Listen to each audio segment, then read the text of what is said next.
ஜெய் சாய்ராம். நேர்கள் அனைவருக்கும் வணக்கம்.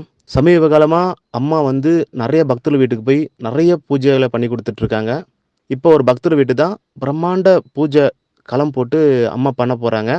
இது என்ன காலம், எதுக்காக இந்த அம்பாள், எத்தனை அம்பாள் இங்கே வர போகிறாங்கன்றத ஐயாவை கேட்டு தெரிஞ்சுக்கலாம். ஐயா வணக்கங்க ஐயா. இது என்ன காலம், இது கூட ஏன்னா அம்பாள் வராங்களா? இது இன்றைக்கி அம்மாவோட பக்தரோட ஒரு வீட்டில் அவங்களுக்கு விசேஷமாக இன்றைக்கி பூஜை பண்ண போகிறாங்க. என்னென்னா நவகாளி பூஜை சொல்லுவாங்க. இந்த வீட்டில் இருக்கிறவங்களுக்கான அந்த தோஷ பரிகாரமாக இந்த ஹோமம் பூஜைகளெல்லாம் பண்ணிகிட்ருக்காங்க. அம்மாவோட உபதேச பிரகாரம் தான் இந்த பூஜையெல்லாம் பண்ணிகிட்ருக்கு. முக்கியமாக காளி பத்மம் தான் இப்போ போட்டுட்ருக்கு.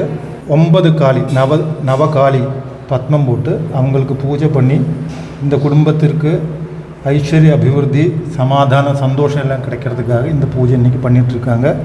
அதுக்கான பத்மம் தான் இப்போ போட்டுட்ருக்கோம் நம்ம. ஓகே, நன்றிங்க ஐயா.